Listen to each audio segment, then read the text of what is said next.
the Czech Pirk can be an absolute cheat code if you played like a hybrid version of the Caro-Kann. And luckily, this can be done in 3 simple steps. 1. Play d6, knight f6, and c6. 2. Play bishop g4, e6, and capture when attacked. Finally, step in the center with d5 and we're back in Caro-Kann territory. But be aware that this comes at the cost of allowing the Austrian attack, which is problematic, but it rarely happens below 1500. To get a better feel for the upcoming positions, I'm gonna walk you through 3 games that I played on my speedrun account, and by the end of the video, you will have a lifetime weapon to dominate e4. Welcome back, everybody.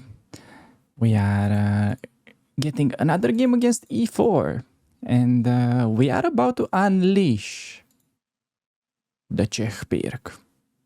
And if you want to be playing the Czech Pirk, you can also start with the pin right away in this move order where the opponent delays the move d4, stepping in the center with the second pawn.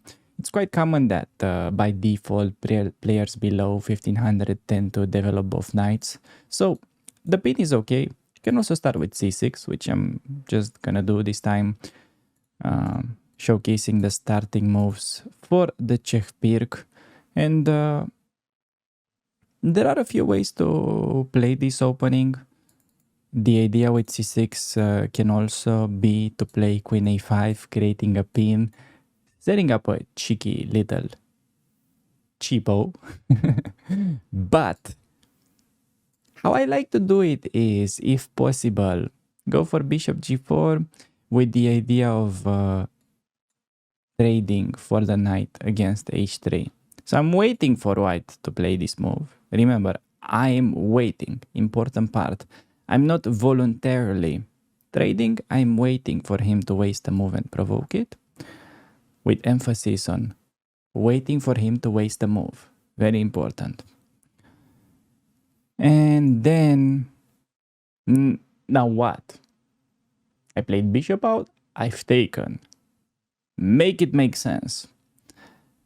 The point is, once you trade the bishop, you do it in order to place our pawns on the color of the missing bishop.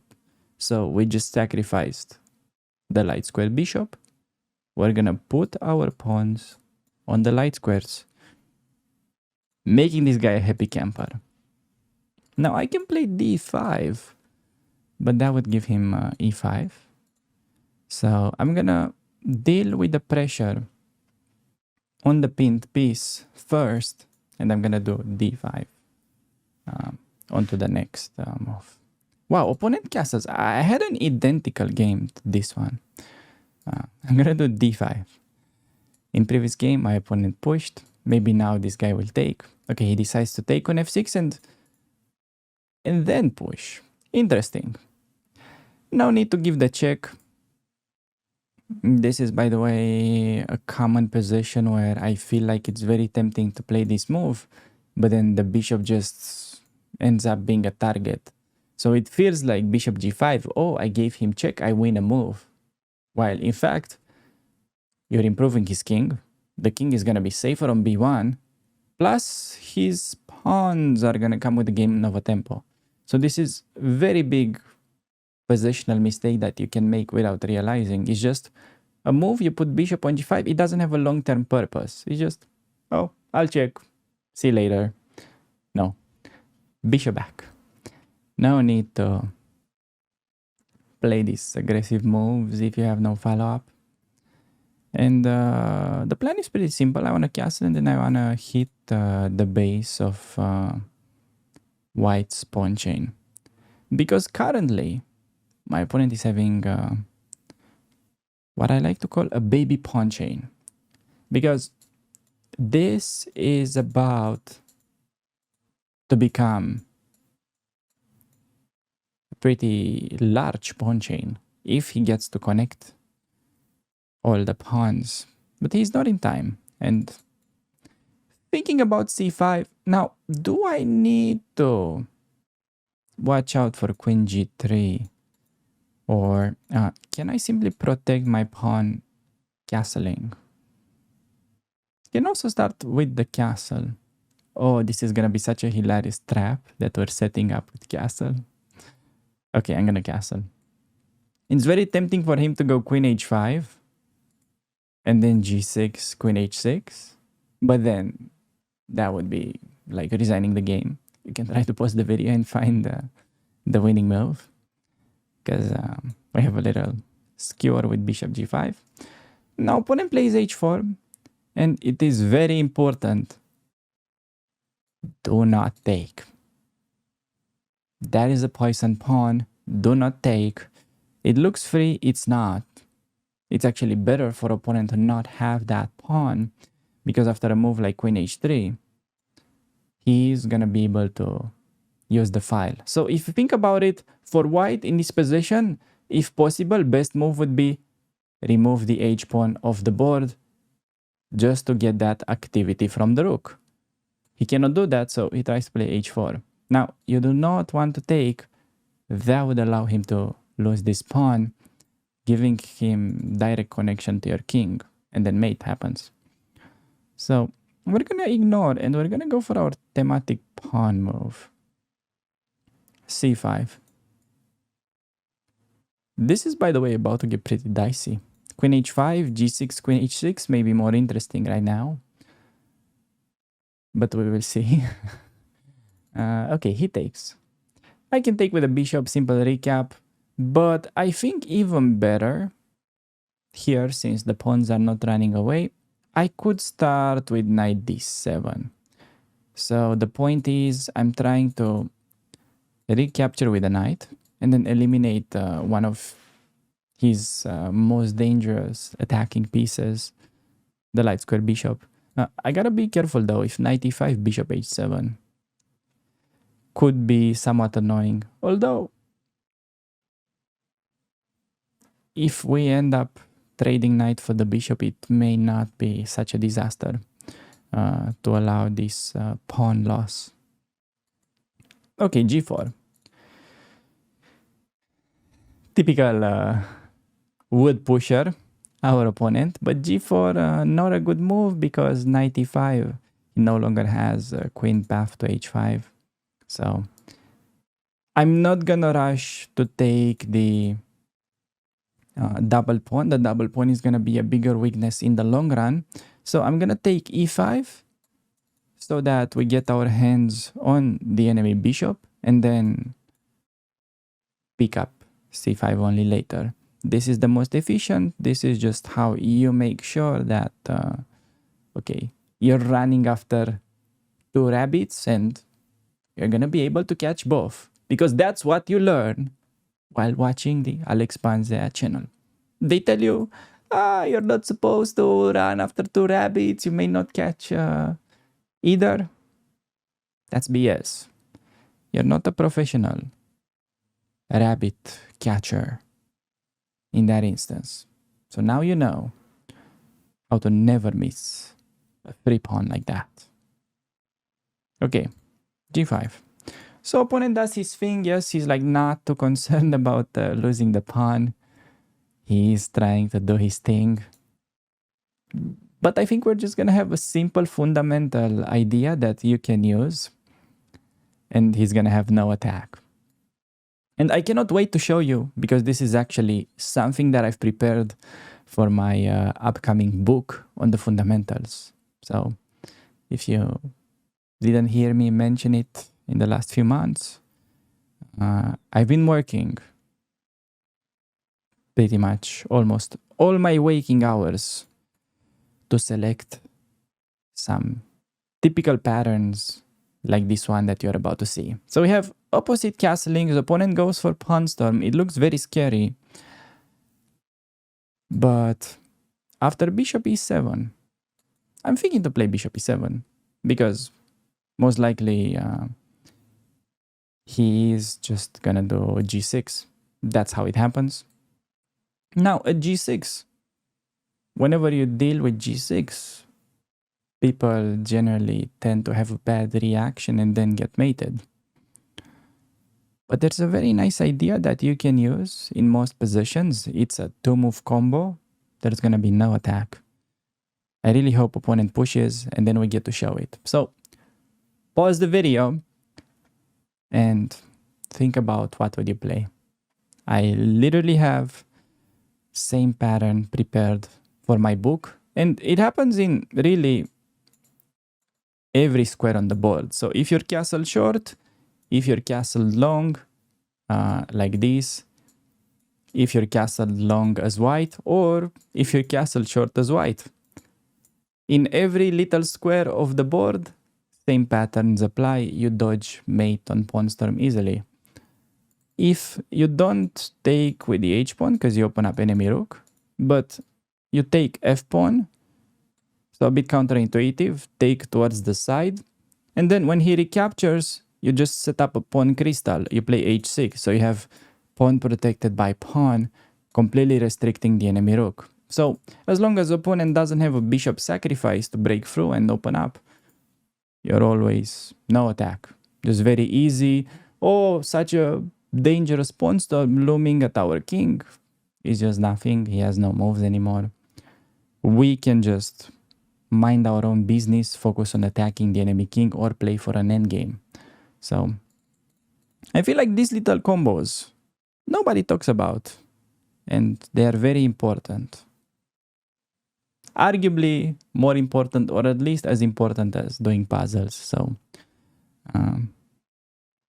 luckily for my upcoming book, I've already selected about 100 ideas similar to this one that you've just seen, that it's a pattern and applies all the time. It's gonna be okay, most cases best move, or if not best move, a good move. I've selected about 100 ideas, and if you multiply it with every side of the board, for now I have about 400 of these little puzzles prepared. Still in the works. Still in the works. Okay. King b1. Now, assuming you don't give a shit about my upcoming book, let's try to focus on creating our own attack. So activating bishop, pawn on c2 a bit weak, knight a bit weak. Pawn on g6 also a bit vulnerable, so opponent needs to watch out as well. And he goes for knight maneuver. Now, this is another great idea. Another one of my little puzzles that I have for the book. We have extra pawn position. Black has a move, forcing queen trade, pretty much making sure you will never lose from such a position. Best move in my opinion, practically. Black to play, you can think about it, take your time. But I think after queen c7 type of move, offering queen trade and pretty much blackmailing him, otherwise we win c2 with mate. This is just gonna be easy conversion.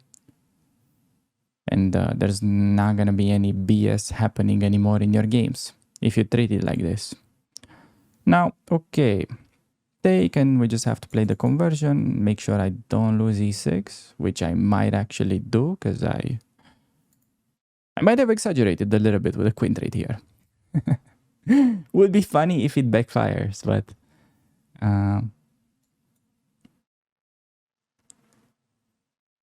yeah, not easy to protect. Not easy to protect. Okay, how do I play? I was thinking initially to play rook e8, but then I forgot there are gonna be tactics. So I might have to sacrifice it with e5. Yeah, not a huge fan of this move. I had to sacrifice and then just play bishop g5, winning g6, eliminating the risk of getting mated. I'm still gonna be, I would say, having an easy win type of position with an endgame of even pawns, but it's gonna be a race in the endgame with a majority for each side. I will try to push h-pawn and white will try to push c-pawn, but bishop is much more useful in pretty much playing on both sides, while the knight usually gets outpowered in these endgames.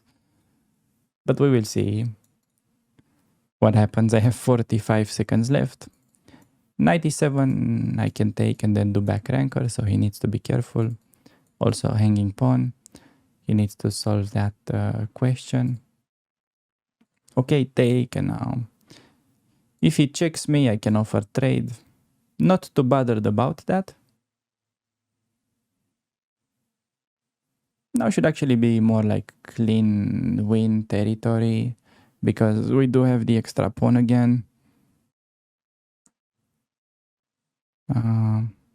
My bishop kind of nicely restricts the knight.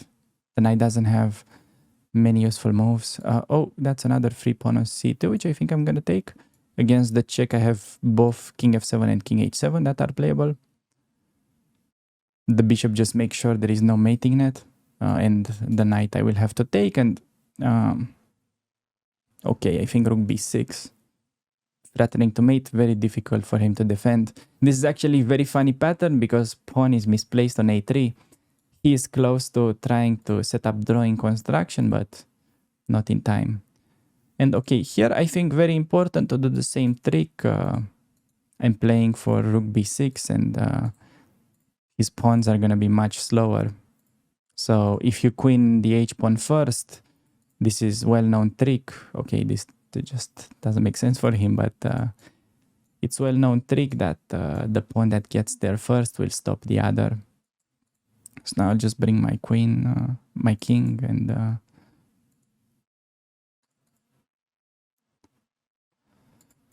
if you don't want to complicate, you can even sacrifice. Don't stalemate. So I'm not gonna stalemate. Nerves of steel right there. And I'll just do this endgame for you guys, just to show the easy path.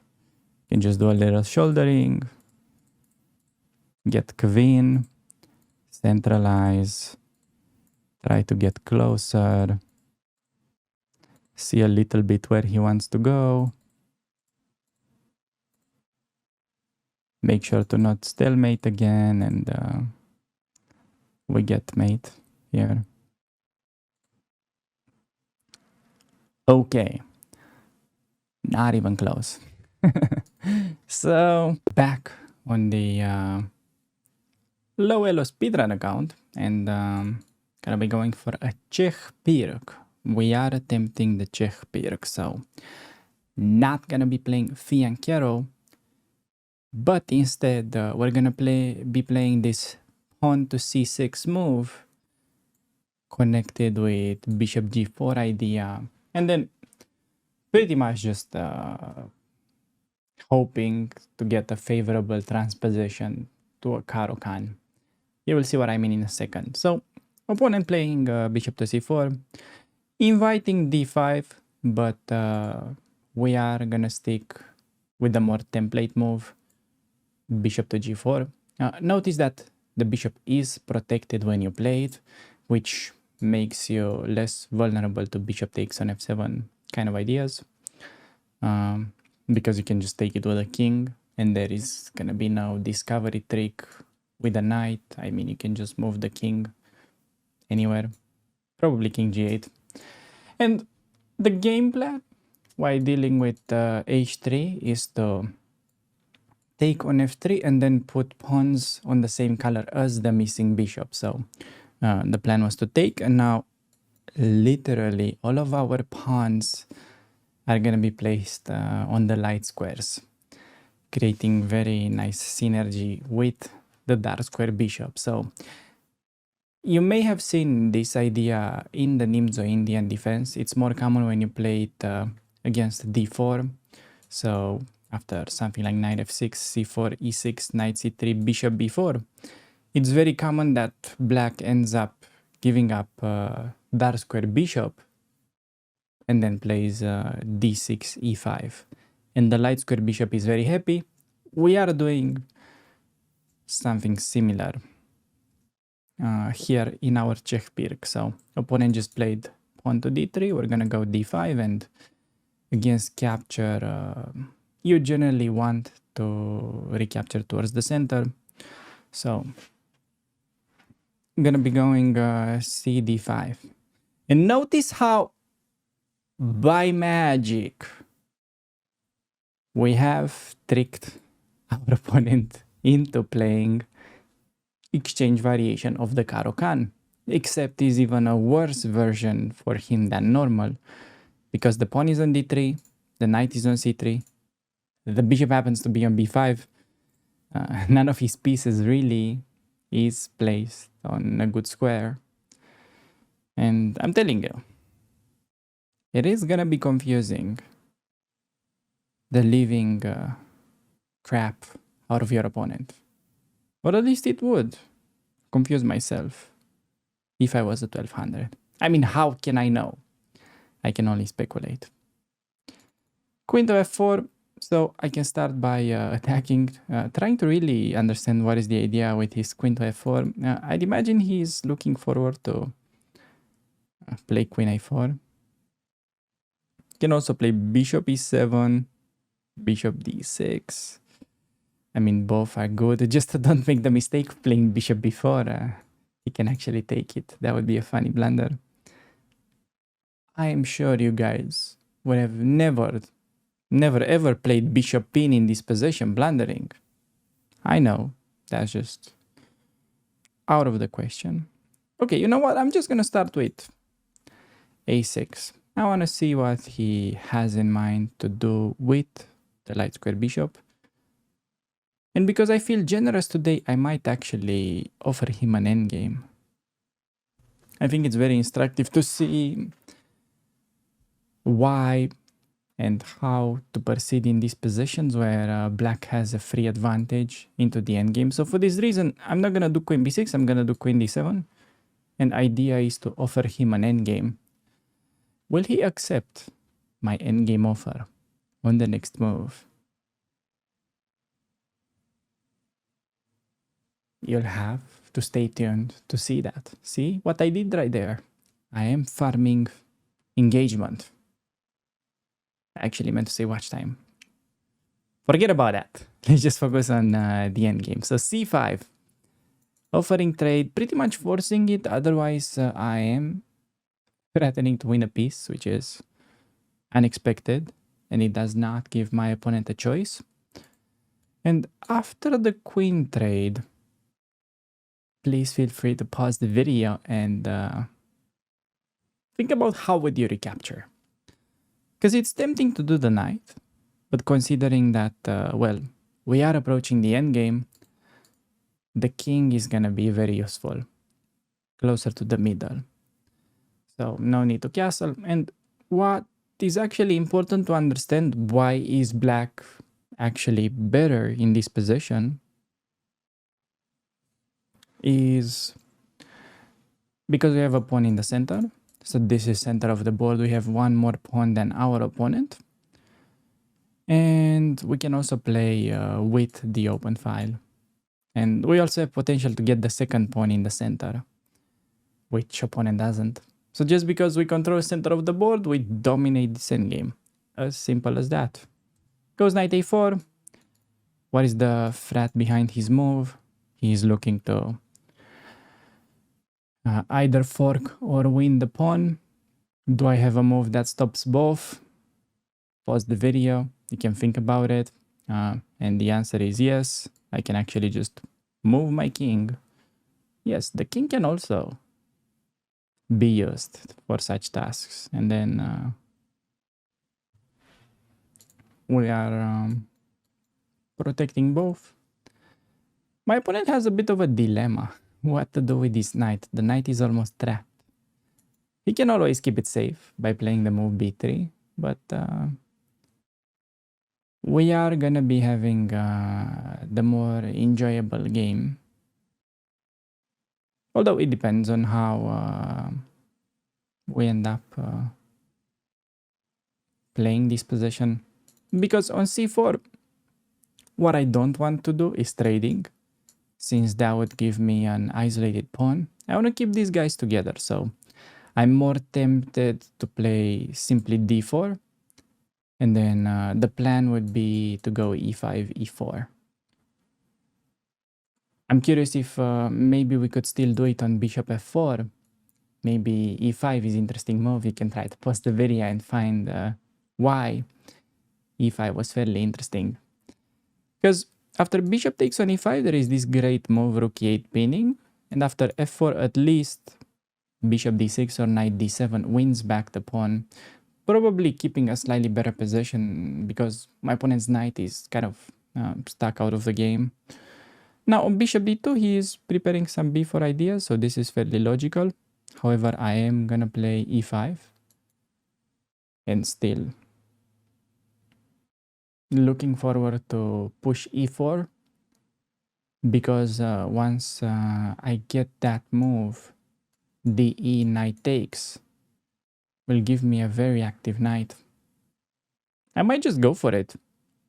I'm not gonna play bishop d6 because that's gonna give him time to do rook e1 and slow us down. I'm just gonna do e4 right away, threatening to take and win a pawn, and de will just boost the activity of my knight.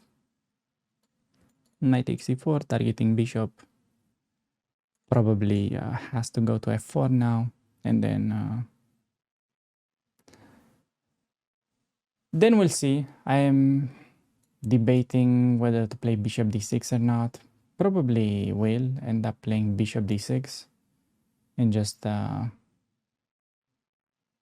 take it with the king or with the knight. Knight takes feels more natural, getting the tempo. And the position, I have to say, is roughly equal. Is actually not such a large advantage as I initially felt like, but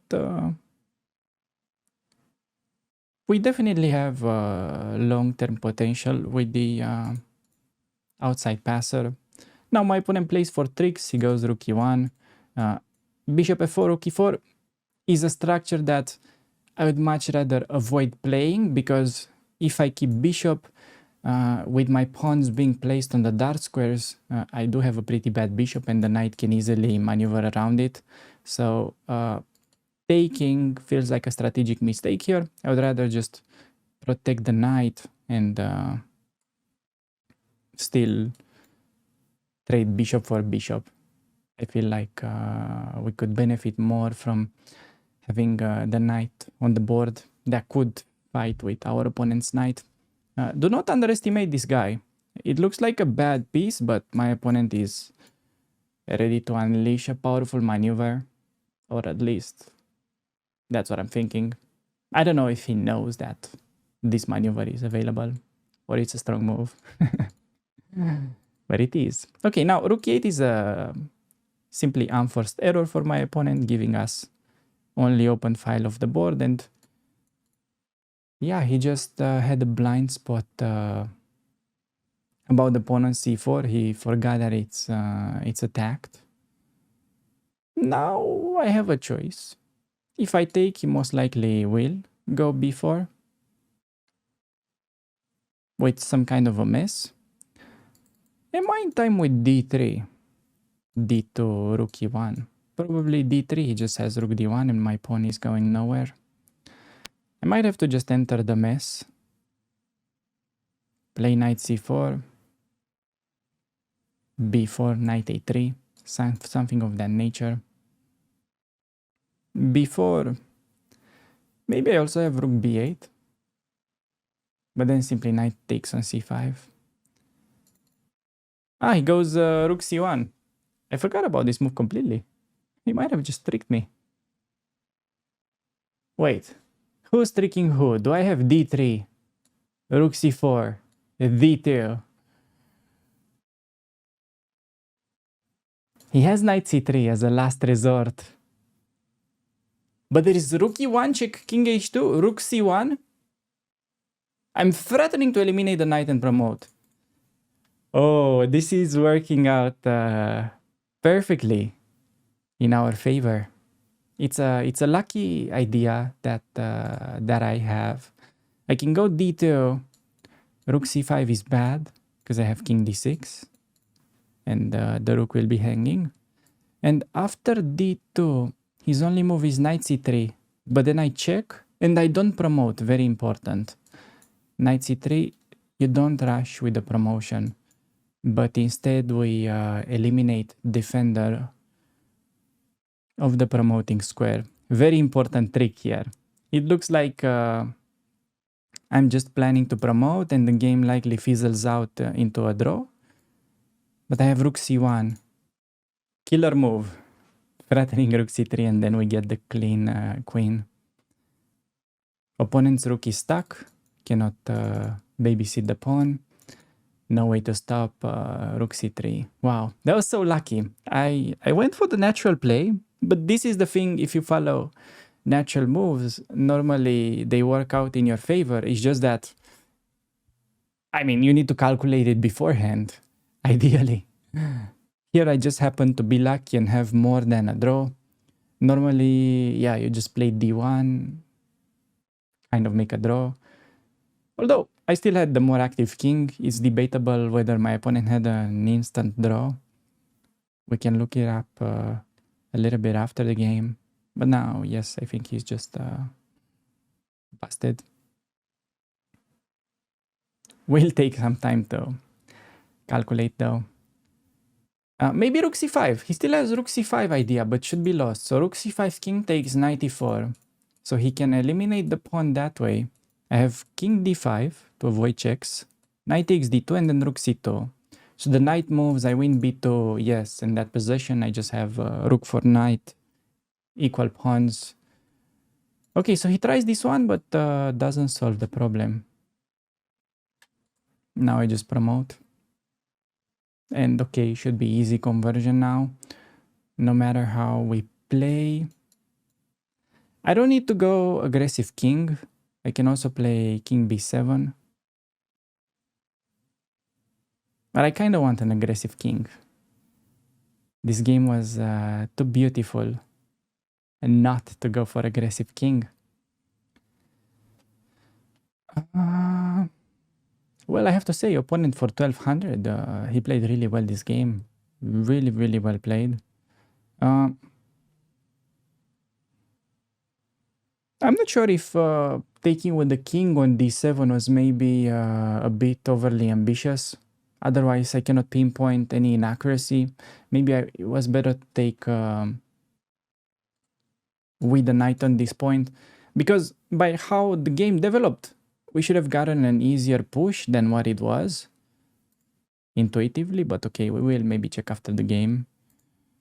I'm saying maybe because you guys don't have patience to wait for the analysis, which is why in most videos I end up just not doing analysis, because you guys you want to see the games, you want to see the action. Hey, I cannot blame you. I'm a pretty entertaining player, so I understand the urge of skipping the analysis, but you can ask the guys in the comments. Pretty often, whenever I do analysis, I always end it with a very juicy idea. So you're missing out if you ever skip the analysis. We're certainly discussing ideas that are worthwhile. Okay, so I have a simple move to pick up pawn and then promote the C guy. That's what we're gonna do. No need to complicate. He will check me, I will sidestep. Okay, he does that. I'll play c4. I'm just looking forward to sacrifice my queen to avoid all the nonsense. No need to be materialistic. I'll just kill the fun, trade queen for his rook, and then promote the other pawn. Yeah, just a simple conversion in the endgame. Okay, so we have to do the math. c3, c2. He does not seem to be in time. Even if this was not working, I could have started with the king and secured it. So this is never in danger. And yeah, I mean, we squeezed the win. What you have to do these days to beat a 1200. So far we've been going over how to play after black is getting the pin. But for the last game of the video, we're going to be going over what to do if white goes for this somewhat annoying early h3 where you no longer get such a pin. And make sure to watch the video till the end, because I'm gonna be revealing the reason of why I'm not in my usual setup. Welcome back, everybody. Getting a game with the black pieces, and we're gonna be going for something pretty interesting. We're gonna try to spice things up in our chess life. We're not gonna be going for another monotone Caro-Kann, but we're gonna play the mighty Czech Pirk, because this is what you guys wanted to do today. You wanted to learn some Czech Pirk. I'm sure you just woke up, had a cup of coffee, maybe a cigarette if you're a degenerate, and then you were just waiting to see a Czech Pirk video. Now, opponent plays h3, so kind of going against that plan. And we're gonna go for pretty goofy stuff. So when you cannot do bishop g4, you can try to tickle him with this queen a5 pin. So setting up a little bit of a trap. Many people actually forget that e4 can be taken. And I'm expecting bishop d3, bishop d2, or a knight move. So yeah, knight move will just punish him. That's the most obvious trap. Having he played bishop d2 or bishop d3, okay, on bishop d2 specifically, there is gonna be the choice of queen b6, risky double attack, but if you feel like it, might as well go and snack on a pawn. But you can also just do e5, put the queen on c7, bishop e7 castle, and then some queenside expansion with b5. Knight f3, we're gonna go knight takes on e4. And I know if you're just seeing these for the first time, hey, I wouldn't judge you if this looks very stupid. But we're not actually just playing for a trap, even though the opening is kind of dubious in its nature and really not meta these days anymore. This used to be quite a nice way in the past to play for a win as black.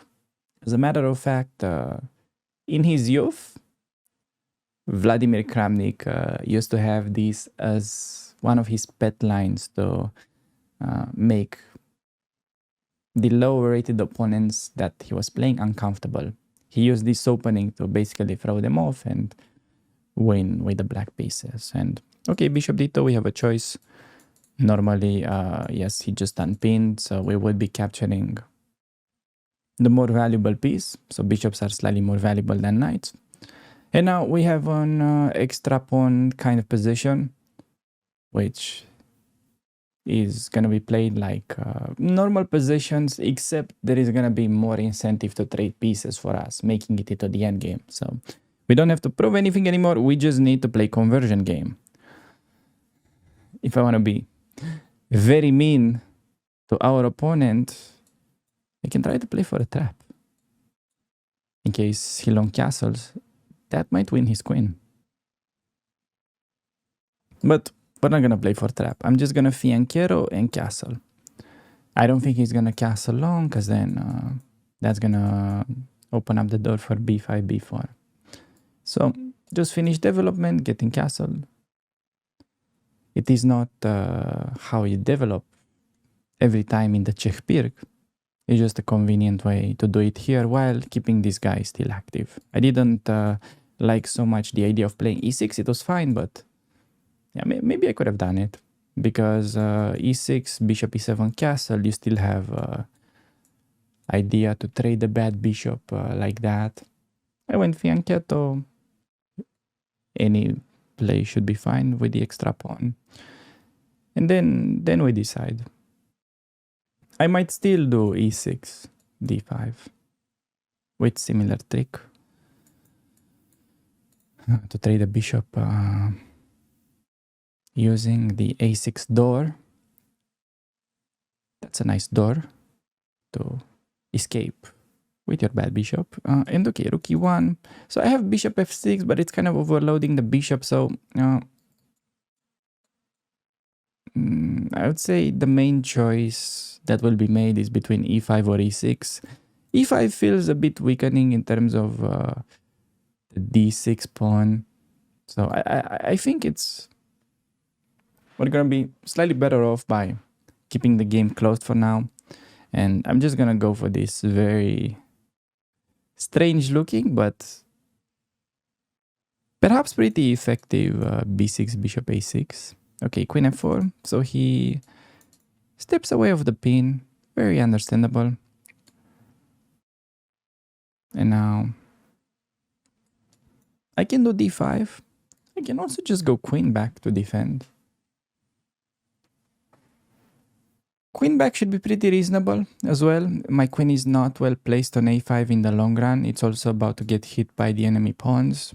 So I think we just call it a day and go back. I'm not going to go to c7 because I'm just putting myself on a bit of a weird pin. So I'm just going to go queen d8, meeting knight e4 with d5. I think that is the play. If knight e4 wants to attack me, I just move the pawn. I don't try to defend it in any way. It wasn't even possible anymore, but I don't want to overload my pieces. It's an important concept to be aware of as a beginner. So same thing what I did here. I'm not assigning my bishop to stay on f6 forever to defend the pawn. I just protect it by using another pawn. So whenever you're defending, if you're using as little energy as possible, and with energy I mean you're not prioritizing your heavy pieces for, let's say, small defensive little tasks that can be given to the lower valued pieces, then you will generally have good activity. If you just don't keep everybody defended and stuck. I hope that makes sense. It may or may not make sense. You just have to let it sink. And same extra pawn structure that we've been having for a while. Need to finish development. Problem with the bishop. Does my opponent have any threats? I would love a queen trade, but queen f6. He still can run away. So I'm gonna do the idea. b6, bishop a6 is the plan. Okay, b3. b3 is pretty clever in a way that he could set up c4 and avoid the trade. But it also has a drawback, so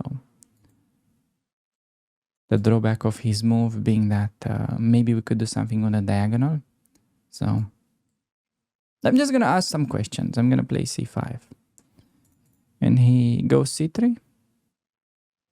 Okay, c3. I think I'm just gonna start with offering a bishop trade, which he may or may not accept. So I don't like the fact that my bishop is restricted by my own pawn. I'm seeking activity. He could try to keep with bishop c2, but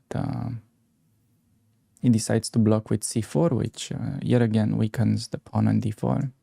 So his previous move was meant to solidify. Now we applied psychological pressure that made him overextend a little bit. Now I could try to go in and snack. My rook's a little bit cornered, so maybe vulnerable to bishop e4 ideas.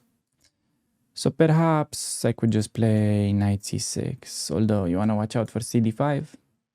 If bishop d3, dc can get a little messy. I don't want it messy here. What do we play? cd. Yeah, I think maybe just cd. Bit uncomfortable for my opponent to recapture because that would allow a fork, I was about to say. Is he not afraid of the fork? Do they not have forks in Indonesia? I don't know. We'll find out pretty soon. e5. He has to sacrifice exchange, so he did the right thing. Now, I've just extended my lead in material. So I was up a pawn. Now I have a rook for a knight. So the grass is greener on the other side. It really is. It's not just an illusion. It really is better to have an extra exchange than an extra pawn, I think. Okay. So it's a bit of a miracle, but by move 20, we haven't developed our knight. But there is pretty nice idea that you can try to find by pausing the video, because my opponent's pieces are a little bit loosey-goosey, especially this bishop is completely undefended. So I'm gonna temporarily give up the knight just to complete development. And from this point, it should become easier to exchange pieces. Although I have to say, I may have blundered knight e5. I forgot that he can go for it. It's a double attack. Well, I would at least be able to sacrifice. So it shouldn't be a problem, but you certainly don't want to blunder things like this. However, I could have probably just played queen c3 and after queen f7, king h8. That was just a scary check. It doesn't seem to have a follow-up. And then the knight on e5 and the rook on a1 would have been hanging. So I think black was still completely winning. But yeah, queen g5 now. Knight is there. Okay, I'll have to speed up a little bit. He wants check, so maybe just queen to d6. Is that actually trapping this knight? I'm taking away all escape squares.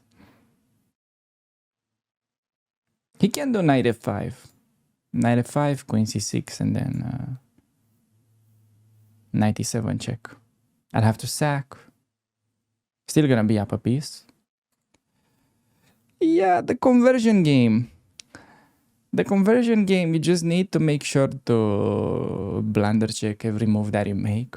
Because once you've gotten yourself in a situation with extra material, be it a single extra pawn, that is enough to win chess games. Your main goal is not really to make progress, but to make sure that you're not blundering. So, of course, I was actively looking for ways to finish development and get my pieces involved. But while doing so, I try to make sure we're not blundering. Okay, check, maybe just king f8.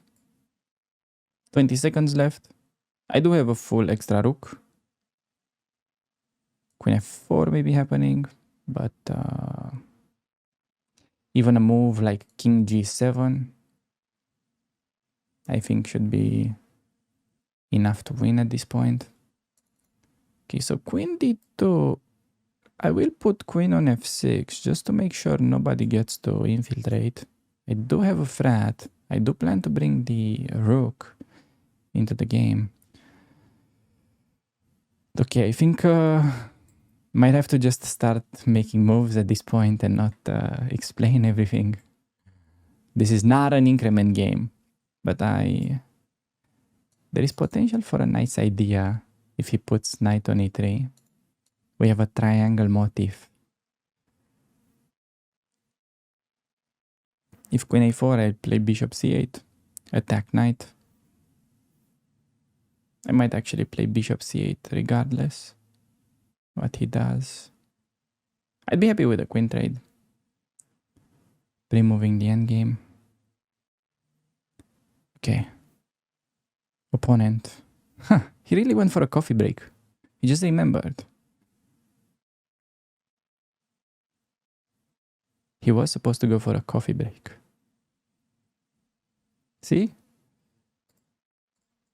They may not have forks in Indonesia, but they do have coffee. So, yeah, okay. Managed to squeeze in a win.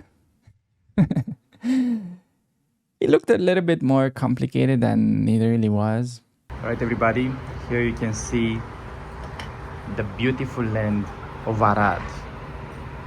This is the view from my Airbnb because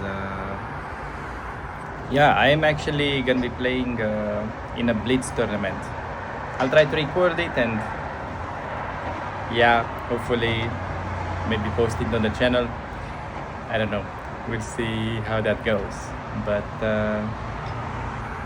as you can see, the landscape is pretty nice, except yeah, we had to walk around that path, which is very scary. So I'm only traveling here by taxi.